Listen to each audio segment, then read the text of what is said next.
ఒకప్పుడు ఒక దట్టమైన అడవిలో ఎన్నో జంతువులు ప్రశాంతంగా జీవించేవి. ఆ అడవి ఎంతో అందంగా, పచ్చగా ఉండేది. కానీ ఆ అడవిలో ఒక క్రూరమైన, భయంకరమైన పులి ఉండేది. ఆ పులి ఎప్పుడూ తన బలాన్ని ప్రదర్శిస్తూ, ఆకలితో అడవంతా తిరుగుతూ, బలహీనమైన జంతువులపై కన్నేసి వేటాడుతూ ఉండేది. ఒకరోజు ఆ పులి ఒక అమాయకమైన దుప్పిని పట్టుకుని తీవ్రంగా దాడి చేసి, దానిని చంపి తన ఆకలిని తీర్చుకుంది. ఆహారం తింటున్న సమయంలో అనుకోకుండా ఒక పెద్ద ఎముక ముక్క పులి గొంతులో ఇరుక్కుపోయింది. ఆ ఎముకను మింగలేక, బయటకు తీయలేక పులి తీవ్రమైన బాధతో విలవల్లాడుతూ నేలపై అటూ ఇటూ దొర్లుతూ బాధపడింది. తన బాధను తట్టుకోలేక పులి పెద్దగా అరుస్తూ అడవిలో ఉన్న జంతువులందరికీ సహాయం చేయమని వేడుకుంది. దారిన వెళ్తున్న ప్రతి జంతువును పులి తన దగ్గరకు వచ్చి తన గొంతులో ఇరుక్కున్న ఎముకను తీసేయమని కోరింది. కాని పులి క్రూర స్వభావం తెలిసిన జంతువులు భయంతో ఒక్కొక్కటిగా అక్కడి నుంచి పారిపోయాయి. పక్షులు కూడా ఆ దృశ్యం చూసి భయపడి పులికి దూరంగా ఆకాశంలోకి ఎగిరిపోయాయి. అంతలో అక్కడికి ఒక తెల్లని కొంగ నెమ్మదిగా అడుగులు వేస్తూ ఆ ప్రాంతానికి వచ్చింది. పులి బాధను చూసిన కొంగ మనసులో జాలి కలిగి దాని పరిస్థితిని శ్రద్ధగా గమనించింది.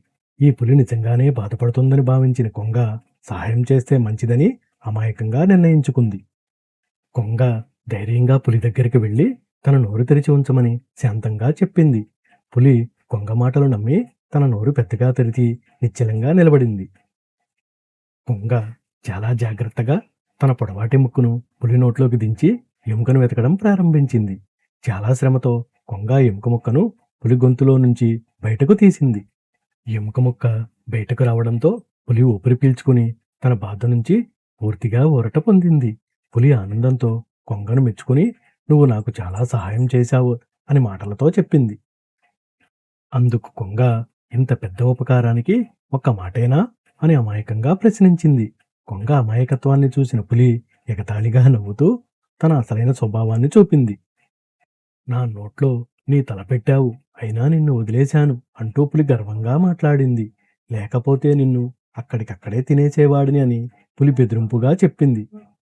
పులి మాటలు విన్న కొంగ గుండెల్లో భయం నిండిపోయి వణికిపోతూ వెనక్కి అడుగులు వేసింది. తాను చేసిన తప్పును గ్రహించిన కొంగ నిశ్శబ్దంగా అక్కడి నుంచి వెళ్ళిపోయింది. దుష్టులకు చేసిన ఉపకారం వ్యర్థమేనని కొంగ జీవితాంతం గుర్తుపెట్టుకుని మిగతా జంతువులకు కూడా బుద్ధి చెప్పింది. ఇలాంటి మరిన్ని వీడియోస్ కోసం please like and subscribe my channel.